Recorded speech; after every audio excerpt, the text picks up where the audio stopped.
Welcome back, guys. SimFBallCritic here with a quick video. Well, it may not be that quick. I believe it's about 10 minutes long or so. But anyway, man, what you're taking a look at here is some NBA 2K15. This will be the backdrop for this video. Playing a My League game, you know, with some preferred settings. I'm playing on All-Star because in my opinion, when you go beyond that, you start to see more of the shenanigans, you know, more of the CPU taking over. And I think All-Star is a good, good balance. You know, I've even played on Pro. You know, I've had people mention that as well, to play on Pro. I've seen that in some of the forums, and you get some good gameplay there as well. I think a lot of people kind of stay away from that, or they, you know, they're afraid, I guess you would say, to play on the lower levels because they feel like it's not going to be competitive. You know, everyone feels like they have to be on the top level. But in reality, man, once you realize kind of how game development works, the top level is not always the best. And even if you're on the top level, what you want to do is have a good slider set, you know, to balance the game out. So basically what you're seeing here, I'm playing on All-Star, and I have some good settings on it. I believe I'm using Armor and Sword. I believe I'm using his settings from OS. Shout outs to him. And also shout outs to my man DJ81. You know, he's using some great settings with the morale and the chemistry. We have him turned up pretty high, and I'm definitely seeing, you know, a good effect from that. You know, so I'm enjoying it right now, man. And this is where I spend most of my time, is in my league. So just to let you guys know what you're looking at, and, you know, take a look at the gameplay, and, you know, you can decide for yourself if it's competitive or not. And I know some of you guys are going to judge the way I play, but who cares? But anyway, let's get into the topic at hand, man. I just have to ask myself sometimes, and not really myself, but the community, you know, are the unbiased gamers still out there? You know, I feel like, you know, I'm a part of a dying breed, you know, like the last of a dying breed, because I don't feel like a lot of guys are unbiased anymore. And primarily the reason why I say that is because when you look at Twitter and you look at all of these, you know, different social media forums where guys can, you know, give their opinions and things of that nature, you see a lot of people are very biased towards certain games and certain companies, and it goes both ways. It's not just a positive bias. You know, you don't just have the guys who are fully positive about the game. You also have guys who are fully negative about a game that's not the game of their choice. And I don't understand that. You know, as a gaming community, you know, it should be about getting the best products. That's what it should be about. That's what it's always should be about, and what it's always been about with me, regardless of the game. And it's not just sports. I see it happen in the, you know, in the shooter genre. And, you know, even games like, what's that game? Saints Row. You know, I see people beefing over Saints Row versus GTA. And I don't understand it. You know, it's like guys will pick their favorite game and then they see no wrong in another game, which I just don't understand that. And like I said, the reason why I even, you know, make a video about this, and the reason why it's even on my radar, because definitely here in the sports world, you know, it could be detrimental, man, to the success of these products. You guys have to understand, man, that it's a product at the end of the day. And you think these companies don't know their fan base? They know who their fan base is. And, you know, you have to make sure you're providing constructive feedback if you want these games to improve. Because if not, you know, of course, they're not going to do much, because, you know, if there's not a whole lot of complaints, what is there left to do? You have to give constructive feedback. It's a must, you know, especially in these sports games. You know, you take a look at a game like NBA 2K. Now, this is a perfect example.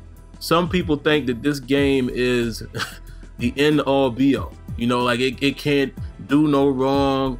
It can't get any better. You know, if you say anything bad about the game, oh, they all over you, they ready to attack. It's crazy. And shout outs to my guy Shake, man. You know, I'm just gonna call him Shake. You know, I don't have to say his full name. Y'all should know who that is. But for you guys that don't know, it's Shakedown 2012. Shout outs to Shake. And I'm gonna explain to you why. You know, everyone knows that Shake definitely plays NBA 2K all the time. You know, it's one of his best games to play. You know, he does a lot of videos, he does a lot of breakdowns and things of that nature in regards to 2K. Everybody knows he likes 2K. You know, he's been fortunate enough to be down with the 2K team up, so he's able to go out and give his feedback. But what I just said right there is key. Feedback. You know, I don't think too many other people give as much feedback and as much criticism about 2K basketball than Shake. You know, you look at his last video, he put up a video, what was called the top WTFs for NBA 16, where, you know, what you don't want to see in NBA 16. And he goes in some of those examples. And the funny thing is, you know, some people get mad at that. They're upset. Like, you know, why is he attacking the game, and why is he saying this and why is he saying that? But you got to understand, this is coming from a guy who plays the game. He gives constructive criticism to make the game better. That's the point, people. I don't understand it. You know, and as soon as you play one game, then you automatically hate another game. Because anytime I play 2K, I always got to get the people saying, oh, live is better, right? So then as soon as I show something good about live, oh, but live sucks, 2K is better. It's like, why is it always got to be all of that? Like, I'm not telling people not to have an opinion. That's not what I'm saying. But what I'm saying is, why is it always got to be a battle? And it's that biasness, man. Like, some people are biased to that one company. I just don't understand that. In the sports world, we should be looking for and fighting for the best possible games by any company. Making these companies push and push and push until we get the best products across the board, and then we have many choices to choose from. And you see it all the time with Madden as well. I mean, you know, I had to mention that because Madden gets it worse than any other game I've ever seen. And truth be told, there is no competition. So to me, the competition for Madden is games like 2K, you know, games like Battlefield, and, you know, some of these other genres that are coming out, games like The Order. You know, to me, those are the games that are Madden's competition, because I'm stopping, you know, I'm stopping. Let me correct my English there. I'm starting to not just judge games based on the genre that they're in. You know, right now, the way I'm looking at it from a console perspective. I know each game can't do what another game does, but I want to see every genre take the same leaps. You know, if I see a leap in another game, I want to see the sports world do the same thing, respectively. You know, if I see a leap with a shooter, then I expect, you know, an RPG to do the same thing. Or a car game, you know, a racing game, or what have you. You know, to me, it's about what can the console do? You know, instead of comparing these games to, you know, their counterparts, like, okay, we're going to compare it to, you know, NBA 2K compared to NBA Live. Nah, forget all that. I just want to see what can the basketball game do to blow my mind. What can Madden do as a football game to blow my mind? Or if Joe Montana comes out and it is on console, what can it do to blow my mind? You know, The Order, even though we know now we're hearing that the game is very short, but that game has already blown my mind because I played it at E3 and I'm like, wow, this feels like next gen. That's what I'm talking about. So to get back to the point, man, as the video wraps up, I just don't understand it, man. And to me, you know, personally, I'm just not even gonna pay attention to a lot of that.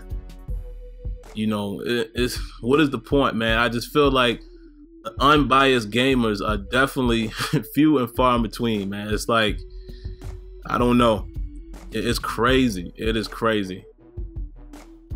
You know, like I said, even with Joe Montana, so many people are praising this game to no end, and they have no idea what the game is about. Haven't seen any gameplay, hasn't even been confirmed on console, none of that. But they already calling it the Madden killer. You know what I'm saying? Not even realizing, okay, this will be, you know, definitely gonna be a first year product.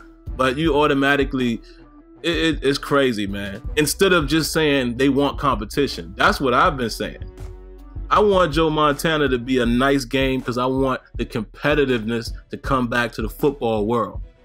Do I think it's gonna beat Madden 16? Absolutely not. I can confidently say that because remember, guys, I have the inside track to EA.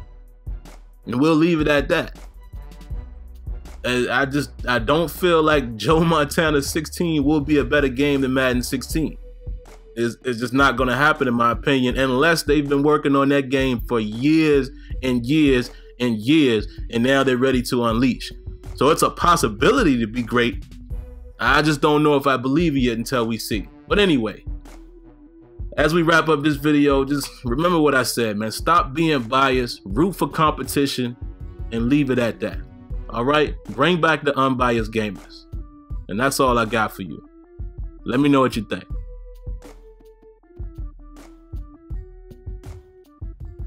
Don't forget, guys, every Thursday night, 8 p.m. Eastern, Sim Standard Radio. If you want to give us a call, you can reach us at 914-338-0794.